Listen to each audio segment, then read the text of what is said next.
Seigneur éternel, Dieu créateur de toutes choses, Dieu merveilleux, je te bénis pour ce jour que tu nous donnes. Seigneur, je magnifie le nom de ton Fils bien-aimé, Jésus-Christ de Nazareth, notre Seigneur et notre Sauveur. Roi de gloire, je célèbre et j'admire la présence et la puissance du Saint-Esprit. Et je te rends gloire de ce que tu nous as donné ce merveilleux jour afin de répandre sur nous tes bénédictions. Je veux te rendre gloire, te magnifier, te célébrer, te dire merci. Tu es infiniment grand, tu es saint. Tu n'as pas de comparable. Aucun Dieu ne peut être comparé à toi. Tu es fort, redoutable, puissant, très haut, infiniment élevé. Béni sois-tu pour ce moment que tu permets. Père, puisse ce moment te glorifier, toi et toi seul, dans le nom de Jésus. Amen. Mes frères bien-aimés, je suis heureux de ce que nous sommes parvenus à ce jour merveilleux. Et je voudrais annoncer à quelqu'un que ce jour est un jour très spécial.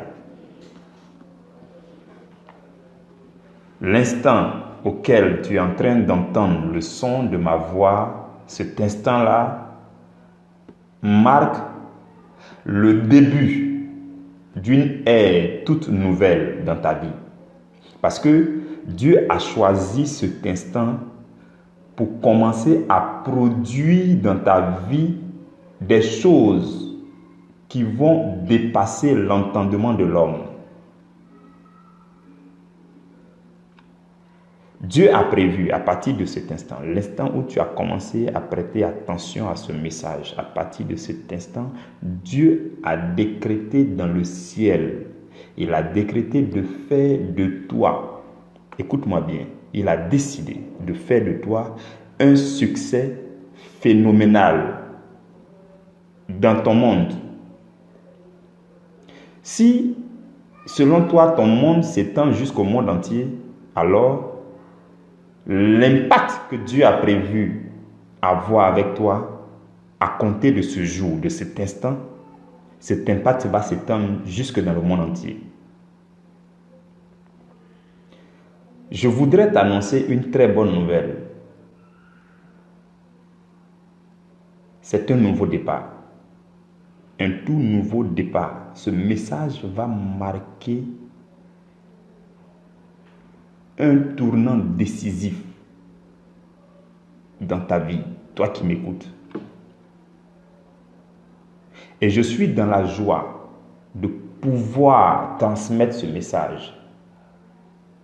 Ce message fort et puissant que Dieu a mis dans mon cœur pour toi. Et je veux pouvoir m'abandonner au Saint-Esprit pour que ce message te soit transmis comme Dieu me l'a donné.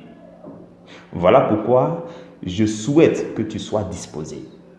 Je requiers vraiment ton attention, l'attention de ton cœur. Je voudrais vraiment que tu prêtes pleine attention à ce que Dieu a prévu nous communiquer. Parce que pendant même que tu seras en train d'écouter ce message, quelque chose se produira en toi. C'est pourquoi tu dois être bien disposé. Je rends grâce à Dieu de ce qu'il nous a donné un merveilleux thème. Nous sommes à notre 9e semaine. Et le thème principal de notre enseignement de cette semaine, c'est comment redresser ma relation avec les autres afin d'en tirer profit. C'est ça notre thème. Comment redresser ma relation avec les autres afin d'en tirer profit. Notre thème est tout simple comme ça, mais le contenu est très consistant, je vous le dis, c'est la vérité. Tout à l'heure, vous allez découvrir pourquoi je dis tout cela. Mes frères et mes sœurs, Je rends grâce à Dieu pour votre vie. Et je magnifie la présence du Saint-Esprit là où tu te trouves, à l'instant où tu écoutes ce message. L'endroit où tu te trouves, à cet endroit se trouve aussi le Saint-Esprit. Et je bénis sa présence chez toi. Le Saint-Esprit était aux arguets. Il attendait que tu prêtes attention pour qu'il prenne les paroles de Jésus pour te les transmettre. Parce que Jésus a dit que ses paroles sont esprit et vie. Et c'est Jésus que nous sommes en train de prêcher ici pour que sa parole se transmette en toi et que tu aies la vie. Et cela ne s'opère que par le Saint-Esprit. C'est à lui qu'a été donné la lourde charge de t'enseigner pendant que tu entends ma voix. Ce n'est pas la voix du berger Makaï qui va t'enseigner, mais c'est le Saint-Esprit qui va enseigner ton cœur et il va communiquer à ton cœur la puissance nécessaire, l'onction nécessaire pour que ce message t'épouse. Mes frères et sœurs dans le Seigneur, notre thème parle de relation avec les autres. Notre relation avec les autres, c'est-à-dire que dans notre vie de tous les jours là, nous sommes appelés à être en contact avec nos semblables. Et on peut ensemble remarquer que ce contact-là ou encore cette relation n'est pas toujours de bonne qualité. Voilà pourquoi il est important qu'on prenne du temps pour méditer. Et le Seigneur nous a offert gracieusement ce temps pour que nous puissions nous en parler. Pour que nous puissions en parler de façon spirituelle, en parcourant, en voyageant à travers les Écritures. Mes frères et mes sœurs dans le Seigneur, je voudrais d'abord, avant même de donner l'enseignement, qui est le message profond que Dieu a mis dans ma bouche là, avant même que je vous le délivre, je vais vous donner une image pour que vous puissiez mieux retenir. Jésus enseignait régulièrement en s'appuyant sur les paraboles et à chaque fois le message était très bien passé compte tenu de l'image que Jésus présentait dans la parabole. Et moi aussi, par le mouvement du Saint-Esprit, par la grâce que Jésus me fait, je vais vous présenter d'abord une image. Je veux nous présenter une image. Je voudrais que tu suives très bien parce que tout ce qui sera dit dans l'exemple, l'image que je vais donner là, a un lien fort avec l'enseignement que le Seigneur a prévu de donner en ce matin. Je veux nous parler d'une parcelle de terre. Donc, je voudrais que nous considérions que tu as une parcelle de terre. Toi qui m'écoutes, je veux prendre l'exemple sur toi particulièrement pour que tu comprennes où est-ce que je veux en venir. Donc, on considère que vous avez une parcelle de terre à cultiver. À partir de cet instant, on peut vous appeler cultivateur ou encore cultivatrice si on le veut. Donc, vous avez une parcelle de terre. Je me rappelle que dans certaines cultures, dans les villages, quand vous arrivez dans le village et qu'on vous donne une parcelle de terre à cultiver, tout de suite, vous n'avez pas la semence qu'il faut pour cultiver. Donc, dans le village, vous voyez qu'il y a d'autres qui ont déjà cultivé des terres, qui ont réussi des terres et qui ont moissonné, qui ont récolté et qui ont aussi de la semence. Donc, ceux-là vont venir vers vous pour vous dire, bon, puisque tu as une parcelle à cultiver et que tu n'as pas de semences, on voudrait te donner telle qualité de semence, telle autre qualité de semence pour que tu puisses essayer. Et en général, vous allez remarquer que la semence n'est pas quelque chose qu'il faut payer. Ce n'est pas quelque chose à vendre, non. En général, pour ceux qui ont fait les villages et autres, vous allez vous rendre compte que la semence, la quantité n'est pas grande. Mais c'est ça qui va permettre de produire toute la moisson que vous aurez à la fin de votre saison. Donc, lorsque vous avez une terre à cultiver, la semence vient des autres. Des gens viennent, Y va venir donner un type de semence et puis il va vous aider à ensemencer. Parce que de toute façon, c'est à lui qu'appartient la semence. C'est lui qui a déjà réussi dans la culture de ce produit-là. Donc, c'est lui qui sait comment est-ce qu'il a ensemencé, ou bien comment est-ce qu'il a été ensemencé pour que ça porte beaucoup de fruits. Donc, il vient, il te donne de la semence. Tu peux recevoir de la semence de plusieurs autres personnes qui ont cultivé des terres et qui ont moissonné et qui ont réussi dans leur moisson, ainsi de suite. Et donc, c'est comme ça que la culture commence. Et donc, vous commencez à cultiver, on vous aide à moissonner, à ensemencer, pardon. On vous aide à ensemencer. On vous apporte de la semence et on vous aide à ensemencer. C'est comme ça que cela se passe. Vous comprenez? Et lorsque vous finissez d'ensemencer, avec l'aide de ceux qui vous ont apporté de la semence, lorsque vous finissez d'ensemencer, vient le moment de l'arrosage. Parce que il est bon d'ensemencer, mais il faut aussi arroser. Vous voyez? Donc, là aussi, à ce niveau, vous allez voir que des gens vont vous aider à arroser. Il y a des gens qui ont de l'expérience pour arroser. Il y a des gens qui ont déjà arrosé des terres, des cultures, et ces cultures-là ont porté beaucoup de fruits. Donc, ceux-là viennent pour vous aider, pour vous dire, voici comment est-ce qu'on avait arrosé, voici à quelle heure on avait arrosé, voici dans quelle période il faut arroser pour que tu puisses avoir beaucoup de fruits. Vous voyez? Donc, des gens vous aident à arroser. C'est cela. Des gens viennent vous aider à arroser. Et même Dieu va vous aider aussi à arroser. Parce que Dieu va envoyer la pluie du ciel.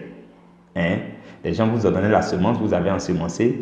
Mais pour que cela puisse bien produire, pour que cela puisse germer convenablement, il faut qu'il y ait un bon arrosage. Donc Dieu, dans sa bonté infinie, va faire descendre du ciel la pluie pour pouvoir arroser votre culture. Vous comprenez? C'est pour cela que la Bible dit que Dieu envoie les pluies de la première et de l'arrière-saison. Quand vous lisez Jacques chapitre 5, verset 7, la Bible dit que le laboureur attend le précieux fruit de la terre jusqu'à ce qu'il ait reçu les pluies de la première et de l'arrière-saison. Donc Dieu envoie les pluies. Aussi bien qu'on peut vous aider. Dieu peut susciter des personnes pour vous aider à venir arroser. D'autres vont vous donner des arrosoirs. Vous voyez, vous allez arroser au moment où il n'y a pas trop de pluie. Mais Dieu, au-delà de tout ça, va envoyer de la pluie pour arroser. Vous comprenez? Tout ça pour que vos semences qui ont été mises en terre là puissent bien germer. Vous voyez? Et donc, vous pouvez voir qu'il y a ceux qui vous aident à ensemencer et il y a aussi ceux qui vous aident à arroser. Et Dieu fait partie de ceux-là qui vous aident à arroser. Mais il y a un rôle. Il y a un autre rôle qui a été exclusivement réservé pour Dieu. C'est le fait de faire croître. Vous voyez. Dans 1 Corinthiens chapitre 3 verset 7, la Bible dit que ce n'est pas celui qui plante qui est quelque chose, ni celui qui arrose, mais Dieu qui fait croître. Donc il y a un rôle spécifique que personne ne peut faire qui a été réservé à Dieu, qui est de faire croître la semence que vous avez mise en terre. Donc dans votre culture là, Dieu va faire croître. Vous ne savez pas comment, vous voyez. C'est ce que d'ailleurs la Bible exprime dans Marc chapitre 4 verset 27. La Bible dit, celui qui a ensemencé ainsi de suite, nuit et jour, il dort. Et la semence germe, la semence croît, sans qu'il ne sache comment cela se passe. C'est Dieu celui qui fait croître. Vous voyez. Donc, Dieu va susciter des personnes, parce que vous avez une terre et que vous avez le désir de cultiver cette terre. Dieu va susciter d'autres personnes pour vous envoyer des semences. Il va encore susciter d'autres personnes pour venir arroser votre semence. Et eux tous, ils vont venir vous aider à ensemencer, à arroser, ainsi de suite. Et au-delà de tout, Dieu va arroser et Dieu va encore s'occuper de la croissance de ce que vous aviez mis en terre. Vous voyez. J'espère que vous me suivez bien. Donc, une fois que tout cela se passe bien, l'ensemencement, l'arrosage, une fois que tout cela se passe bien, vous parvenez à la moisson.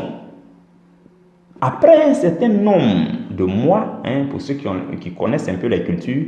Quand vous cultivez du manioc, il y a des maniocs qui font 3 mois. Quand vous cultivez la tomate, il y en a qui font 6 mois. Donc vous voyez, donc vous avez mis en terre et on vous a aidé à arroser. Dieu a envoyé de la pluie de la première saison, de l'arrière-saison, tout ça. Et Dieu a arrosé et vous parvenez enfin à la moisson. Suivez-moi bien, frères et sœurs. Suivez-moi très bien. Le message que le Seigneur veut nous donner est très profond. Je ne voudrais pas que tu rates quelque chose, s'il te plaît. Donc, vous parvenez à la moisson. Et vous commencez à récolter. Mais ce que je veux vous dire, lorsque vous parvenez à la moisson, ce que je veux vous dire, c'est qu'il y a deux types de fruits. Parce que quand vous parvenez à la moisson, la récolte que vous partez chercher là, on appelle ça encore fruit ou encore moisson. Voilà. Donc à la moisson, vous avez le fruit ou encore les fruits. Et je voudrais attirer votre attention sur le fait qu'il y a 2 types de fruits. Il y a 2 types de fruits. Donc, quand la moisson arrive, que vous partez moissonner, ce que vous partez chercher dans votre champ là, il y a 2 types. Vous pouvez classer en 2. Vous pouvez répartir en 2 quantités. Il y a une première quantité qu'on appelle la semence. Vous voyez. Donc, vous mettez de côté une quantité précieuse, sans taches et autres, une bonne quantité là, que vous mettez de côté pour ensemencer à la prochaine saison. Donc ça, c'est la première partie qui ressort de la moisson. Vous voyez. Donc, vous réservez ça pour la saison prochaine, pour que vous puissiez ensemencer. Parce que, puisque c'était votre première saison, des gens vous ont aidé à ensemencer. Maintenant que vous avez vu les fruits que votre champ a porté, vous dites aussi que, mais tiens, peut-être que d'autres terres, d'autres personnes, d'autres cultivateurs, d'autres nouveaux cultivateurs, d'autres novices ont besoin de semences. Donc, je vais mettre de la semence de côté, non seulement pour moi-même à la prochaine saison, mais aussi pour donner à quiconque en aurait besoin. Vous voyez. Donc, la première partie que vous enlevez, on appelle ça la semence. Donc, votre moisson est venue, vous avez récolté, vous enlevez une première partie qu'on appelle la semence. Et l'autre partie qui reste, on appelle ça du pain. Du pain pour la nourriture, ou encore pour la nourriture tout simplement, ou bien pour la consommation.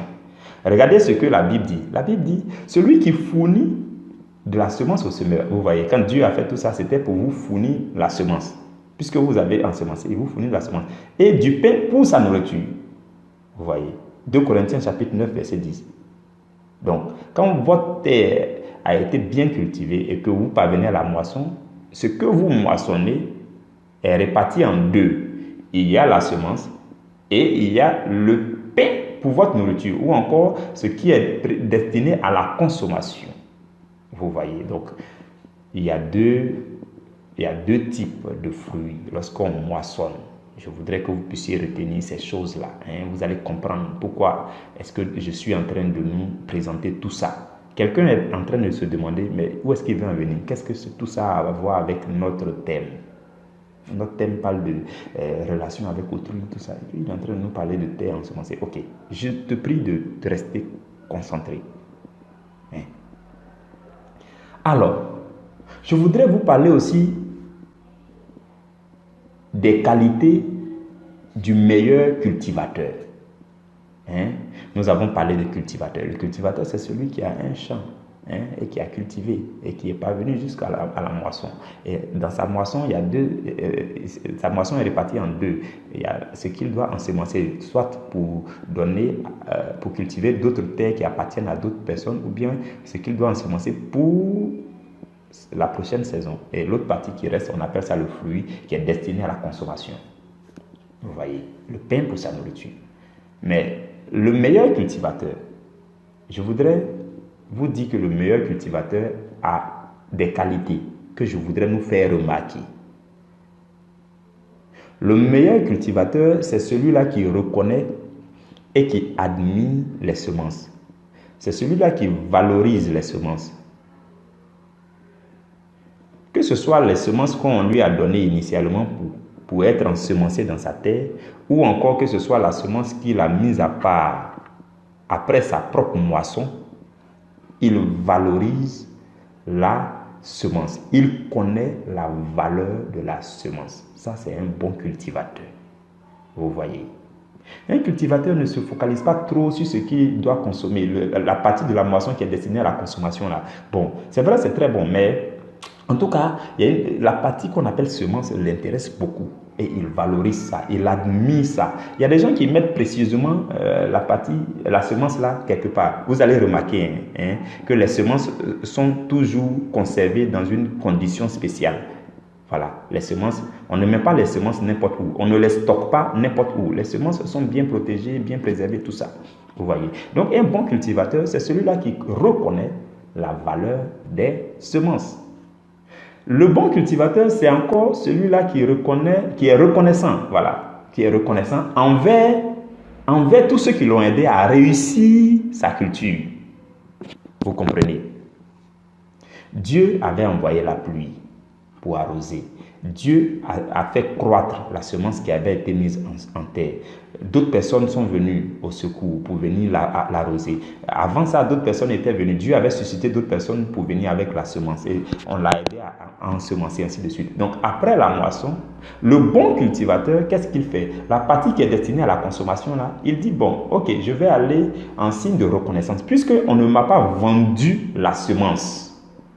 On m'a donné la semence gratuitement. Dieu envoie la pluie gratuitement. On m'a donné les arrosoirs gratuitement. On m'a arrosé gratuitement. Donc, je prends une partie de ce qui est destiné à la consommation, une partie de ma moisson, là, je prends et puis je vais donner en signe de reconnaissance. C'est ça un bon cultivateur. Vous voyez, dans nos villages, ça se passe. Pour ceux qui ont fait des villages, vous voyez, à la moisson, un tel soulève une partie de sa moisson et puis il vient te donner.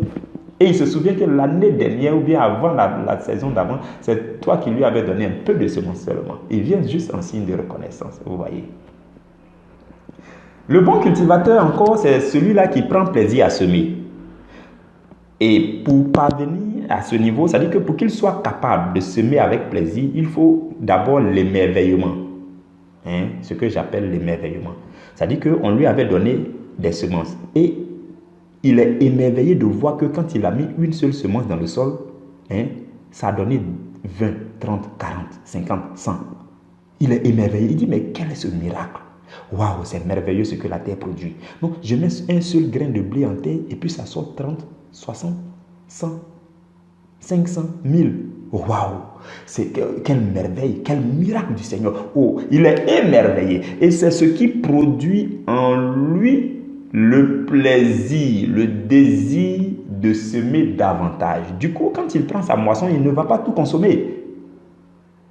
Ayant vu le miracle que Dieu a fait à partir d'un seul grain de blé, qui a donné plusieurs autres grains de blé, il va enlever une partie pour dire, bon, je mets ça de côté parce qu'il faut que je trouve des terres où ça doit être ensemencé. Non, il faut que, certainement que des gens ont besoin de semences, il faut que je les aide à ensemencer. Non, il faut que je leur donne, il faut que je contribue à ensemencer davantage. Et donc, le meilleur cultivateur, c'est celui-là qui prend plaisir à ensemencer davantage. Vous comprenez? Donc, quand il a enlevé la partie de la moisson qu'il a appelée semence là, cette partie-là, il fait tout pour pouvoir semer. Que ce soit dans sa terre encore, ou bien que ce soit dans les terres des autres. En tout cas, il fait tout pour que cette semence-là soit ensemencée dans les autres terres, pour que le miracle-là se produise encore. Le miracle qui s'est produit pour lui, il veut voir le miracle dans les terres des autres. Vous comprenez? Et la quatrième chose concernant le meilleur cultivateur, c'est que le meilleur cultivateur ne mange pas seul. Il ne mange pas le fruit là seul, le fruit qui est réservé à la consommation là, il ne mange pas seul. Il mange avec ceux qui en ont besoin. Il mange avec les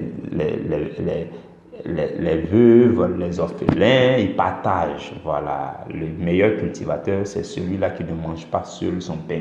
Il ne prend pas plaisir à manger seulement lui seul son pain. Donc le meilleur cultivateur, c'est celui-là qui donne, qui partage.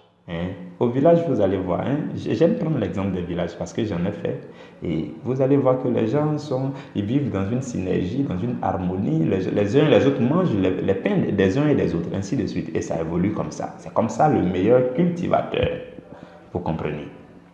Mes frères et mes sœurs dans le Seigneur, je vais en venir au message clé que le Seigneur m'a confié pour toi et qui va changer ta vie. Je te dis, je le répète, je ne sais pas pourquoi je le répète, mais le Seigneur m'a dit que ce message va transformer la vie de quelqu'un. Le Seigneur m'a dit de te dire, toi qui es en train de m'écouter, que l'instant où tu es en train d'écouter ce message marque le début d'une nouvelle ère dans ta vie. Je ne sais pas ce que Dieu a prévu produire dans la vie de chacun de vous, mais ça sera quelque chose de très grandiose. Vous en serez surpris. Le monde autour de vous en sera émerveillé. Le message que le Seigneur nous a donné aujourd'hui concerne nos relations avec les autres. Nos relations avec les autres. Vous voyez l'image que je viens de donner. Le cultivateur, avec sa parcelle de terre, représente chaque personne avec sa vie. Chaque personne avec sa vie. Et chaque personne sur cette terre est en train de cultiver sa vie. Et sa vie est en relation avec d'autres vies. Chaque être vivant sur la terre est un cultivateur qui est en train de cultiver sa vie. Et il est un cultivateur qui est en relation avec d'autres cultivateurs qui sont en train de cultiver leur vie aussi. Vous comprenez? C'est la même chose. De sorte que, quand vous êtes en relation avec un autre cultivateur, soit vous pouvez lui donner quelque chose. Ça peut être la semence, ça peut être un arrosoir, ça peut être de l'eau pour l'arroser, ça peut être quelque chose, mais ou bien c'est lui qui vous donne quelque chose. Donc dans cette relation, il y a échange de semences, échange de quelque chose. On est constamment en relation les uns avec les autres. C'est comme des cultivateurs qui sont en relation les uns avec les autres. Et chaque cultivateur a pour objectif de cultiver sa terre, cultiver sa vie pour que sa vie porte beaucoup de fruits. Pour que sa vie porte quoi? Beaucoup de fruits. Vous comprenez? C'est à là que je voudrais en venir. De sorte que vos relations que vous avez avec vos amis du quartier, vous avez votre vie que vous êtes en train de cultiver. Et vous avez une relation avec eux aussi. Ils sont en train de cultiver leur vie. De façon générale. Que ce soit un croyant, que ce ne soit pas un croyant, que ce soit un païen, un animiste, ceci, cela. Chacun est en train de cultiver sa vie et chacun est en relation les uns avec les autres. Et chacun peut semer de la semence dans la terre des autres. Chacun peut aider quelqu'un à ensemencer. Quelqu'un peut semer une semence dans votre terre sans que vous en rendiez compte. Si vous êtes en train de dormir, là, Jésus dit que quand le propriétaire du champ était en train de dormir, c'est là que l'ennemi est venu semer. Donc, quelque part dans votre vie, peut-être vous êtes en train de dormir, ou bien vous n'êtes pas concentré, quelqu'un peut semer quelque chose dans votre vie. Vous voyez. Donc, nous sommes en relation les uns avec les autres, et les uns et les autres sèment dans la vie des uns et des autres. C'est ça. C'est tout simplement ça. C'est la même chose. Et de façon spécifique, le chrétien que tu es, le croyant que tu es, représente un cultivateur qui est en train de cultiver sa vie dans le Seigneur Jésus. Vous voyez. Vous voyez.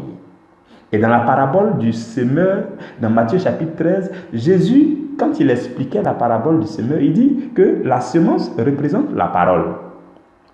Il dit la semence représente quoi? La parole. Et quand Jésus dit que la semence représente la parole, en fait, il est en train de parler de la parole vivante. Il parle du message qui est communiqué au cœur lorsque on entend une parole prêchée, lorsque on reçoit une parole qu'on entend, lorsque on lit une parole noir sur blanc, ou lorsque un message se communique à nous lorsqu'on assiste à une scène.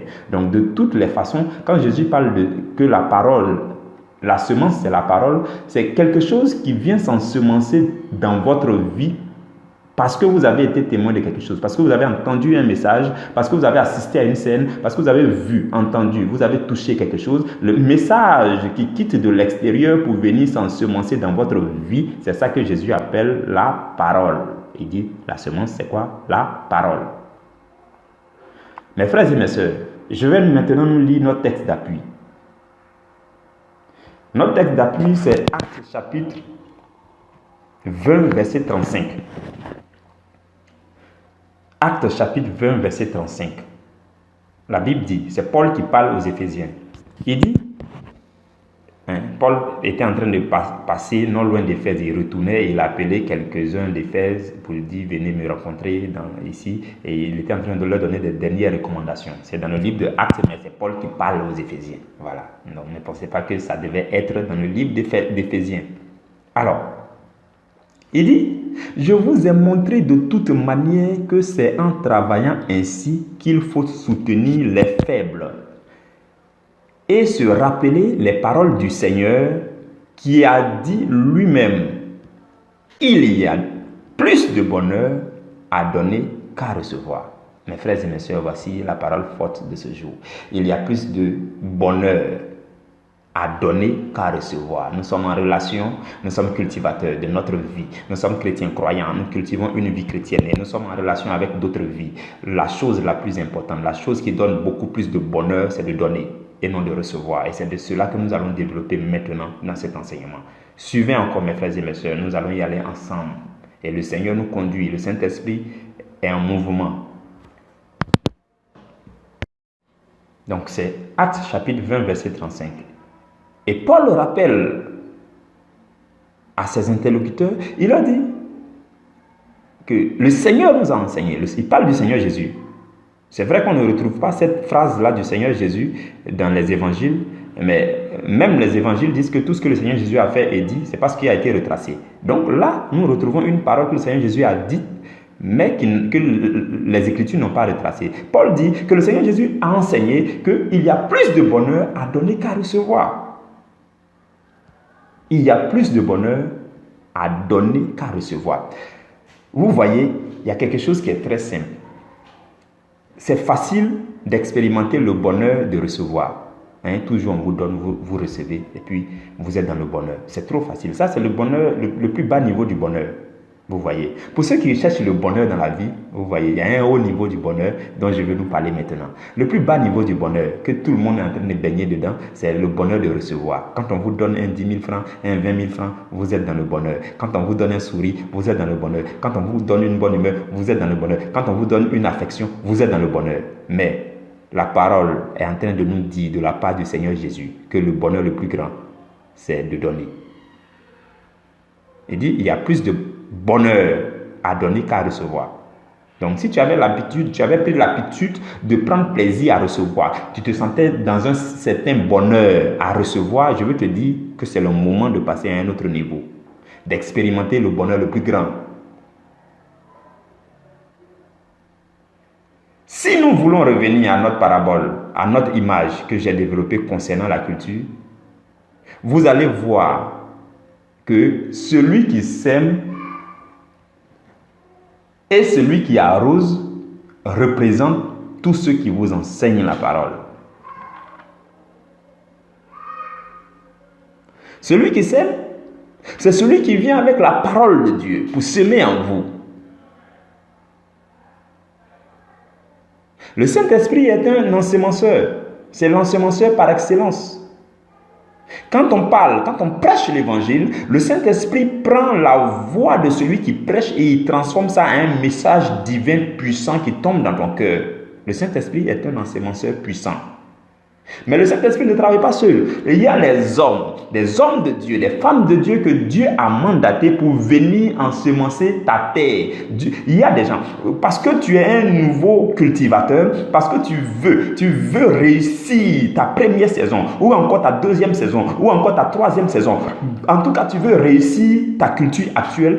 Pour cela, Dieu suscite des gens qui vont venir t'aider à ensemencer. Ils vont venir avec de la semence, ils vont venir avec la parole, ils vont venir avec les révélations de la parole. Ils vont venir te prêcher les profondeurs de l'évangile pour que ta vie soit ensemencée. C'est ça. Celui qui sème ou celui qui arrose. Dans le livre de 1 Corinthiens, Paul parle aux Corinthiens et puis il leur dit, mais arrêtez de vous chamailler. Parce que les Corinthiens avaient commencé à faire des clans. Il y en a qui ont commencé à dire, non, moi je suis d'Apollos. Parce que Paul a été le premier à aller prêcher à Corinthe. Donc Paul a ensemencé la parole dans la vie des Corinthiens. Et après, Apollos va aller aussi prêcher à Corinthe. C'est comme si Apollos était venu arroser. Et après, certains Corinthiens m'ont dit, bon, nous sommes de Apollos. D'autres vont dire, nous sommes de Céphas, parlant de Pierre. Et il y a d'autres qui vont dire, nous sommes de Paul. Paul va leur faire une lettre pour leur dire d'arrêter. Il dit arrêtez. Il dit, il n'est pas question de vous chamailler. Parce que Paul n'a pas été crucifié pour vous. Ce n'est pas Apollos qui a été crucifié pour vous. Et il va leur dire que lui, il a semé. Paul dit, j'ai semé. Apollos a arrosé. Mais c'est Dieu qui a fait croître. Et il dit, celui qui sème et celui qui arrose, ceux-là ne sont rien. Mais c'est celui qui fait croître qui est le plus important. Vous voyez. Donc, Dieu suscite des gens pour venir s'aimer. Dieu suscite d'autres gens pour venir arroser. Et Dieu lui-même décide de faire croître votre vie. Je ne sais pas si vous comprenez le mystère que Dieu est en train de nous dévoiler aujourd'hui. Quand tu écoutes les prédications, quand tu écoutes les messages, quand tu reçois les messages d'un homme de Dieu, d'une femme de Dieu, à gauche, à droite, tout cela, Dieu les a suscités pour venir t'aider à ensemencer ta vie, parce que Dieu voit ta vie en un champ. Dieu voit ta vie en une parcelle de terre qui doit porter beaucoup de fruits pour la gloire de son nom. Voilà pourquoi Dieu suscite ces personnes-là pour venir avec de la semence. Ces personnes-là, Dieu a fait quelque chose d'extraordinaire dans leur vie. Ils ont déjà expérimenté des moissons. Ils ont déjà moissonné. Ils ont déjà été ensemencés par d'autres personnes. Et eux aussi, connaissant la valeur de la semence, vont prendre leur semence pour venir et ils vont venir ensemencer en toi. Ils vont venir prêcher la parole jour et nuit. C'est pourquoi Paul dit à Timothée, prêche, prêche, prêche à temps et à contre-temps. Enseigne, édifie, exhorte, parle aux gens. Il faut continuer à ensemencer dans leur vie. Mes frères et mes sœurs dans le Seigneur, c'est ce que Dieu fait. C'est merveilleux. Quand vous lisez dans la Bible, Paul dit quelque part qu'il a passé, je ne sais pas si c'était 1 an et demi en train de prêcher chaque jour. Quand j'ai vu ça, il dit, waouh, Seigneur, c'est merveilleux. Et ça fait partie de tout ce qui m'a motivé à enseigner chaque jour. Donc, il y a des gens que Dieu a oint de façon spéciale pour venir ensemencer votre vie. Il faut en fait que votre vie porte beaucoup de fruits. Voilà pourquoi les uns prêchent à gauche, les autres prêchent à droite. Bon, il y a des prédications quand vous entendez, ça ne vous accroche pas. Il y en a aussi quand vous entendez, ça vous accroche tout particulièrement. Ça veut dire que Dieu a prévu cette semence spéciale là dans votre vie parce que Dieu veut faire fleurir votre vie. Vous comprenez?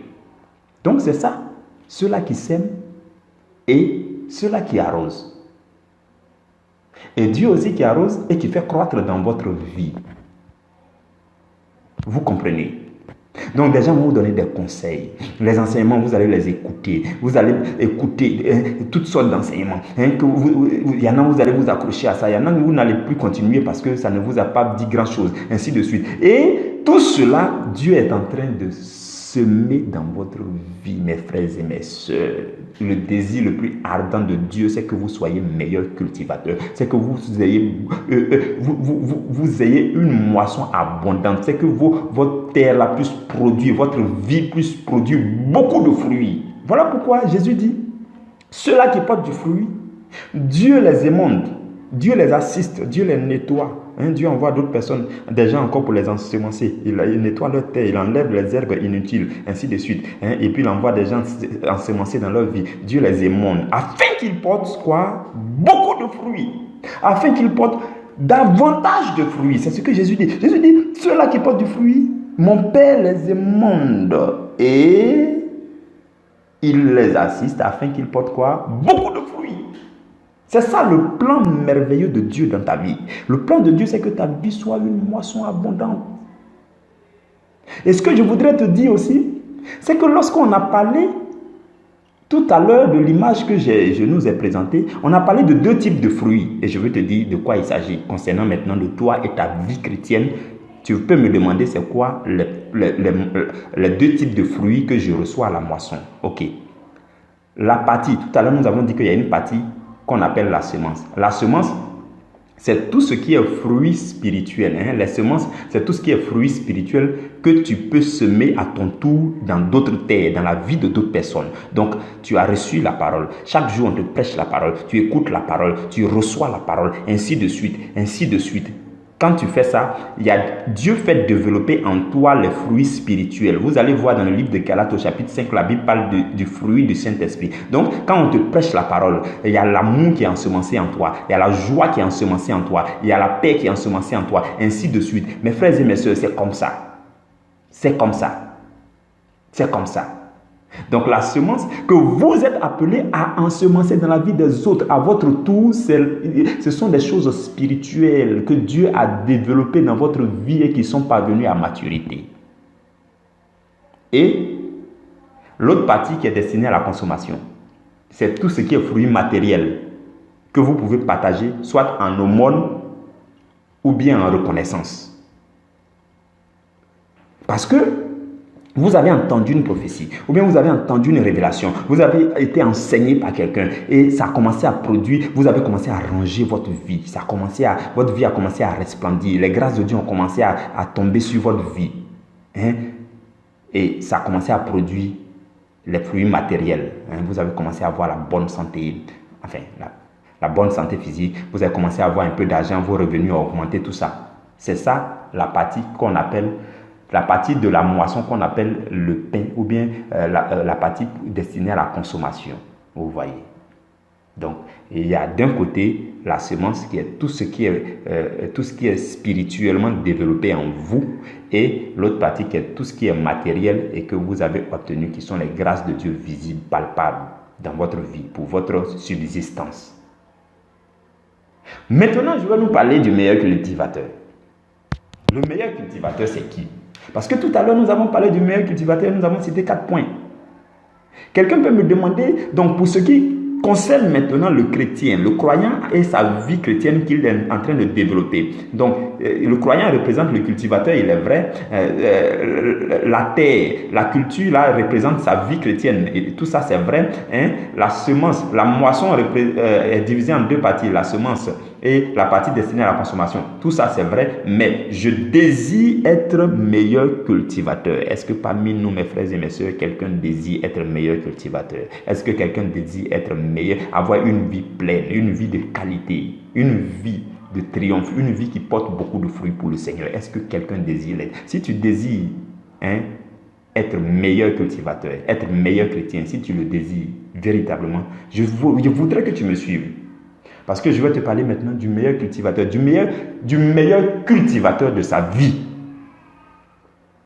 Le meilleur cultivateur de sa vie, c'est celui-là qui est reconnaissant aussi. Tout à l'heure, nous avons parlé de reconnaissance. Donc, le meilleur cultivateur de sa vie, c'est celui-là que, lorsque sa vie porte du fruit en abondance, il est reconnaissant. Et il est reconnaissant envers qui? Il est reconnaissant envers Dieu. Je voudrais que vous compreniez ce que je vais dire. Ce que je vais dire est très sensible. Il y a des sujets... Auparavant, j'avais du mal à les traiter, mais là, le Seigneur ne me donne plus le choix que d'en parler. Le meilleur cultivateur de sa vie, tout comme le meilleur cultivateur, pour ce qui concerne la terre, le meilleur cultivateur de sa vie, le meilleur croyant qui est cultivateur de sa vie, c'est celui-là qui est reconnaissant. Première chose, reconnaissant envers qui? Envers Dieu. Reconnaissant envers Dieu. Mais reconnaissant envers Dieu dans la vie de ceux qui l'ont ensemencé et arrosé. Dieu, tu ne le vois pas. Tu ne peux pas prendre ton argent et puis tu vas jeter en l'air pour que ça parte vers Dieu. Non. Donc, tu es reconnaissant envers Dieu parce que tu prends le fruit de ta vie, le fruit matériel de ta vie, là, quelque chose de matériel, de palpable, de ta vie, tu prends et puis tu donnes. Tu donnes à Dieu dans la vie de ceux qui t'ont aidé à ensemencer ta vie, qui t'ont aidé à arroser ta vie. C'est cela. Dans les villages, les gens le font tout simplement à la moisson. Ils prennent une partie et puis ça va être reconnaissant. Ils donnent ici et puis ils donnent là-bas parce que vous m'avez aidé à ensemencer mon champ. Oh, je vous donne cette partie. Tout simplement. C'est simple, mes frères et mes sœurs. C'est simple. Donc le croyant, le chrétien, c'est biblique ce que je suis en train de nous dire. Suivez-moi bien. Il y a des enseignements, certains n'aiment pas ou bien certains, en tout cas, mais il faut que nous en sachions de façon claire.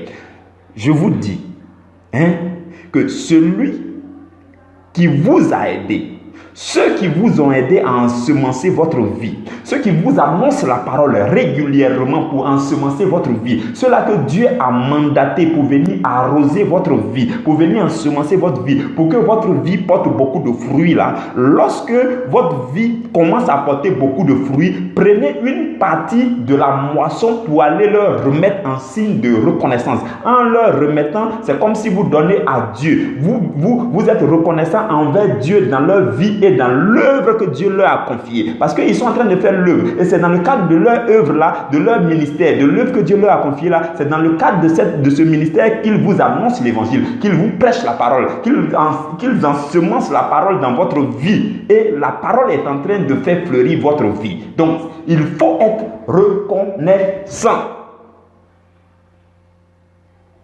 Et à ce sujet, quand Paul parlait aux Corinthiens, il a dit clairement, il dit, si nous avons semé parmi vous les biens spirituels, est-ce une grosse affaire si nous moissonnons vos biens temporels? Paul leur pose la question, il dit, mais vous lamentez pourquoi? On vous dit envoyer les offrandes et puis vous vous plaignez. Si nous avons été mandatés par Dieu pour semer dans votre vie les biens spirituels, la prédication de chaque jour, les enseignements, les révélations de la parole, on ne dort pas. Entre minuit et 3 heures du matin, on est là connecté au ciel pour recevoir les secrets du ciel pour vous communiquer, pour que votre vie soit ensemencée, pour que votre vie puisse porter beaucoup de fruits pour le Seigneur. On le fait. Et Paul dit, si on a semé parmi vous les biens spirituels de ce genre-là, est-ce que c'est une grosse affaire? Si on moissonne aussi vos biens temporels, est-ce que c'est une grosse affaire? On n'a pas besoin de se plaindre pour ça. Parce que c'est normal. Et Paul va être encore plus précis pour dire, dans Galates chapitre 6 au verset 6, il dit clairement, il dit que celui à qui l'on enseigne la parole fasse une part de tous ses biens à celui qui l'enseigne. C'est comme s'il disait que celui, quand on utilise la parole pour ensemencer sa vie là, que celui-là fasse une part du fruit de sa vie, pour donner à celui qui l'a enseigné. Le verset est tellement clair. Galates chapitre 6, verset 6. Il dit que celui à qui l'on enseigne la parole fasse une part de tous ses biens à celui qui l'enseigne. Vous comprenez? Mais il va en rajouter dans 2 Corinthiens pour dire que chacun donne comme il a résolu en son cœur, parce que personne n'est en train de forcer son ami. Non. Il dit que chacun donne sans tristesse ni contrainte, car Dieu aime qui? Dieu aime qui? Dieu aime celui qui donne avec joie. Dieu aime celui qui donne avec joie. Paul dit, celui qui vous enseigne tous les jours là, mettez votre part de bien là de côté et puis donnez-lui. Soyez reconnaissants parce qu'il a envoyé que quand vous n'aviez pas de semence, Dieu l'a mandaté pour venir vous donner la semence et il fait son ministère. Allez-y en soutien à son ministère et pour être reconnaissant, pour lui dire la semence que tu m'avais donnée a apporté du fruit. Oh, ma vie est en train d'être resplendissante. Je viens en signe de reconnaissance. C'est ce que la Bible appelle aussi action de grâce. Je viens en signe de reconnaissance pour te donner ça. Parce que quand tu me donnais la semence, tu ne m'as pas demandé de payer. Vous voyez, tout à l'heure, j'ai dit que la semence en général n'est pas à vendre. Donc, quand on donne la semence, ce n'est pas à vendre. Ce n'est pas à vendre. C'est pourquoi Paul dit, malheur à moi si je n'annonce pas l'évangile. Il dit, le fait d'annoncer l'évangile là, ça fait partie de moi, ça fait partie de ma vie. Que tu me donnes offrande, que tu me donnes ta dîme, que tu ne me donnes pas ta dîme, je m'en fous. Je vais prêcher l'évangile chaque jour parce que ça fait partie de mon travail. C'est le plaisir que je prends en Dieu. Mais il dit que quand tu vas donner avec joie, que tu vas mettre de côté une partie de tes biens là, quand tu vas mettre de côté pour celui qui t'enseigne tous les jours, quand tu vas lui donner, tu seras encore béni davantage parce que la reconnaissance fait bénir.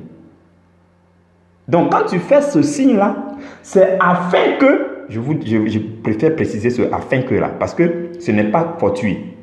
Il dit que si on moissonne, Paul dit si on moissonne, si on a sémé dans votre vie les biens spirituels, on vous a prêché l'évangile, on vous a donné des révélations, on vous a imposé les mains, on vous a donné les prophéties, si on vous a fait ça et puis votre vie est en train d'être bénie là, si on moissonne des biens matériels aussi, ce n'est pas quelque chose que vous devez vous plaindre de ça. Et il dit que celui qui donne doit donner avec joie, parce que Dieu aime ceux qui donnent avec joie. Il dit que personne ne donne avec tristesse, mais chacun doit donner selon ce qu'il a résolu dans son cœur. C'est ce que Paul dit. Et Paul dit, nous devons le faire afin que, ce afin que là me plaît. Il dit, afin que, regardez, dans 2 Corinthiens chapitre 4, verset 15, il dit, car tout cela arrive à cause de vous, afin que la grâce en se multipliant fasse abonder à la gloire de Dieu les actions de grâce d'un plus grand nombre. Parce que quand vous êtes reconnaissant, ça fait que la grâce se multiplie encore sur votre vie. Je suis en train de vous dire, ceux qui aiment l'évangile, qui aiment la parole, qui aiment qu'on enseigne, et puis ils ne sont jamais reconnaissants. Et quand on parle d'offrande, je suis en train de vous donner le secret. Je me sens obligé de vous dire ça parce que c'est ce qui va bénir votre vie. À un moment donné, il faut délivrer le message divin, même si ça fait grincer les dents bien. Mais je sais que ça ne va pas vous faire grincer les dents parce que je suis en train de vous présenter ça de façon claire. C'est quand tu veux donner le message divin, puis tu fais des tournants, ou bien tu fais comme si toi, tu as un intérêt. Non. C'est quand tu fais ça que peut-être ça va toucher les gens. Mais quand tu présentes de façon claire, je vous dis, moi, c'est pour ceux qui connaissent un peu mon témoignage, les salaires de 7 chiffres-là, nous on a touché ça. L'argent ne nous dit plus rien. On a étudié l'argent jusqu'à l'argent est devenu notre serviteur. L'argent n'a plus d'influence sur nous. Du coup, que si je sois 0 franc, je vis à l'aise. Parce que j'ai dit à Dieu, rien ne doit m'empêcher de t'adorer, même si je n'ai pas l'argent. Donc l'argent n'a pas d'influence sur moi. Mais on prêche ce genre de parole pour que vous puissiez appliquer la parole de Dieu. Cette partie de la parole de Dieu a besoin d'être appliquée pour que vous soyez bénis. C'est pour cela qu'on prêche. Et on le prêche librement. Que les dîmes viennent, que les offrandes viennent, que les dîmes ne viennent pas, que les offrandes ne viennent pas, la parole sera prêchée. Vous serez ensemencés. Mais le fait c'est que Dieu va vous arroser davantage si vous êtes reconnaissant envers lui. C'est ça. Ce qui fait que Dieu arrose, envoie la pluie et tout ça, c'est quand vous êtes reconnaissant. C'est la reconnaissance qui fait bouger Dieu pour venir arroser encore votre vie. On ensemence davantage, on arrose encore. Et Dieu lui-même encore vient arroser encore. Et puis vous portez beaucoup de fruits. C'est pourquoi il dit, afin que la grâce en se multipliant fasse abonder à la gloire de Dieu les actions de grâce d'un plus grand nombre. Ce verset-là est court et consistant. Très consistant. Il dit, afin que la grâce en se multipliant fasse abonder à la gloire de Dieu les actions de grâce d'un plus grand nombre. C'est cela, mes frères et mes sœurs. Pour que la grâce se multiplie dans ta vie et pour qu'un plus grand nombre puisse donner gloire à Dieu, il faut que tu sois reconnaissant. Donc, le meilleur cultivateur de sa vie, le meilleur chrétien cultivateur de sa vie, c'est celui-là qui est reconnaissant envers Dieu dans la vie de ceux qui l'enseignent. Je pense qu'il y a suffisamment duré sur cette partie.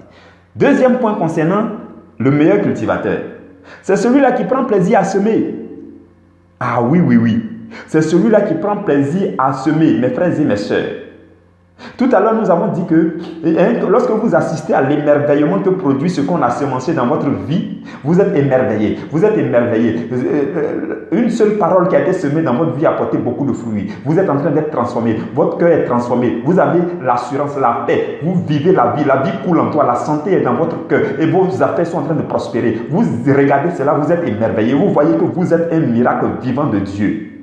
Et vous décidez aussi de semer dans d'autres personnes. Parce que mes frères et mes sœurs, si nous enseignons la parole, si nous prêchons la parole, c'est pour que l'amour parvienne à maturité dans ta vie, pour que toi aussi tu prennes l'amour pour semer dans la vie des autres. C'est pour que la joie parvienne à maturité, pour que tu donnes la bonne humeur aux autres. C'est pour que la paix parvienne à maturité, pour que tu sois en paix avec tous ceux qui t'entourent, pour que tu puisses ensemencer dans leur champ.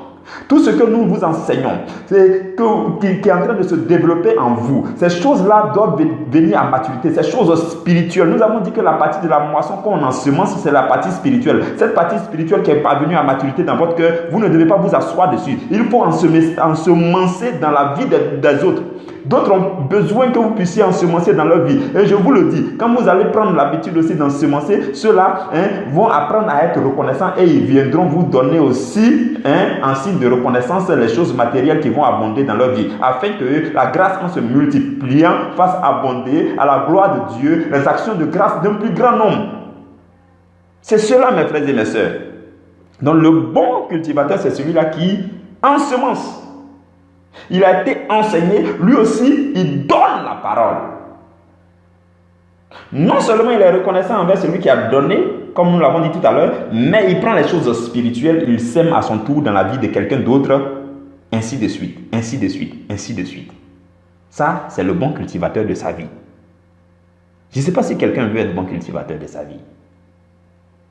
Et un autre point concernant le bon cultivateur, nous avons dit que le bon cultivateur, c'est celui-là qui ne mange pas tout seul le fruit. C'est vrai, il faut prendre une partie du fruit pour donner à celui qui vous enseigne. Mais la partie que toi-même tu dois manger là, il ne faut pas manger seul. Il faut donner en aumône, il faut partager. Il y a l'orphelin qui est là, il y a la veuve qui est là. C'est ça. Donc il faut partager autour de nous. Et Jésus dira dans Matthieu chapitre 6, les versets 3 et 4, Jésus dit, quand tu fais l'aumône, que ta main gauche ne sache pas ce que fait ta main droite, afin que ton aumône se fasse en secret. Et ton Père qui voit dans le secret te le rendra. Il y a des gens, ils passent tout le temps à faire aumône, mais Dieu ne les bénit pas aussi, parce que quand ils font 1, ils parlent 10. Ils font 2, ils parlent 20. Donc quand tu le fais, tu as déjà reçu ta récompense. Ta récompense, c'était quoi? Le plaisir d'en parler. Mais quand tu le fais, et que ta main droite donne, ta main gauche n'est pas au courant, le Père céleste qui te voit dans le secret, lui-même il vient encore t'arroser, arroser encore ta vie, il arrose encore ta vie, il arrose encore ta vie pour que tu portes encore beaucoup de fruits pour lui. Vous comprenez, mes frères et mes sœurs? C'est ça le meilleur cultivateur. C'est ça le meilleur cultivateur. Je rends grâce à Dieu parce que nous sommes à la fin de ce message. Et je bénis Dieu de ce que tu as décidé d'être le meilleur cultivateur de ta vie. Tu as suivi l'image que j'ai donnée dès le début. L'image du cultivateur qui reçoit les semences des autres et qui ensemence son champ, qui moissonne et qui prend aussi la semence pour aller ensemencer d'autres champs et qui est reconnaissant envers ceux-là qui l'ont ensemencé et qui l'ont arrosé. Tu as arrosé et tu as suivi tout ça. Et nous avons dit que la vie du chrétien avec les autres, c'est la même chose. Ta vie chrétienne en relation avec les autres, la joie doit provenir du fait que tu donnes de la semence. Les gens t'ont donné, ont ensemencé dans ta vie est en train de porter du fruit, des bonnes choses ont commencé à tomber dans ta vie. Il faut prendre délibérément, tu vas aller être reconnaissant envers ceux-là qui ont ensemencé ta vie, qui t'ont arrosé. Il faut aussi prendre la partie qu'on appelle semence, les choses spirituelles qui sont parvenues à la maturité dans ton cœur là, il faut les annoncer, il faut semer dans la vie d'autres personnes. Donc le chrétien, ta relation avec les autres est principalement une relation de donner. Pour que tu puisses profiter de cette vie que Dieu t'a donnée de cultiver là, tu dois apprendre à donner selon le principe que nous venons de détailler.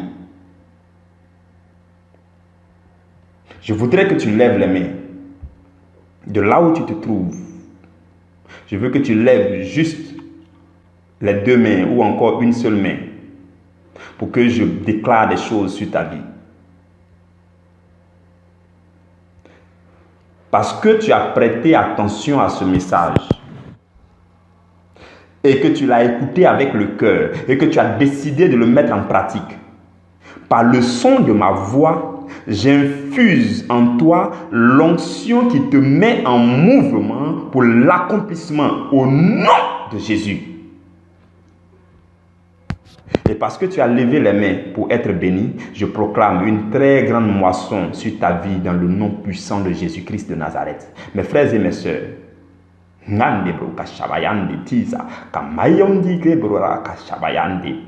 parce que tu as reçu l'onction, la force qui accompagne ce message, ainsi parle l'Éternel.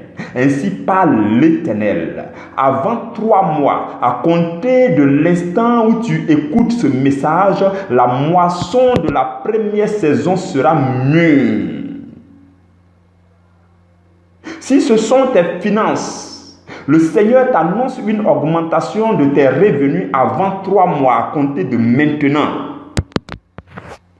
Si c'est ta santé, le Seigneur me charge de prophétiser ta guérison complète avant 3 mois. S'il s'agit de ton mariage, je t'annonce de la part du Seigneur que ton âme sœur se met en mouvement vers toi et te rejoindra avant 3 mois à compter de maintenant. Si c'est un projet de mariage, je prophétise que toutes les ressources seront réunies à la date avant 3 mois. Une des dates avant 3 mois à compter d'ici. Toutes les ressources seront réunies et la date de ton mariage sera fixée dans cette même période de 3 mois à compter de cet instant au nom de Jésus. Si c'est ton foyer qui bat mal et qui dégringole, je t'annonce de la part du Seigneur que toutes les mauvaises herbes que l'ennemi avait plantées seront totalement déracinées avant 3 mois à compter de cet instant au nom de Jésus.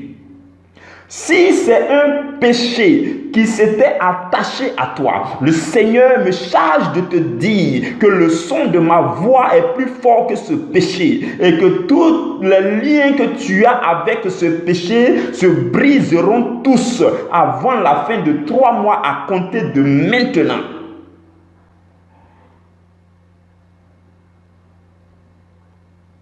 Merci Seigneur pour ton amour. Merci pour tout ce que tu as accompli dans la vie de ton enfant. Merci parce que tu le fais pour la gloire de ton nom.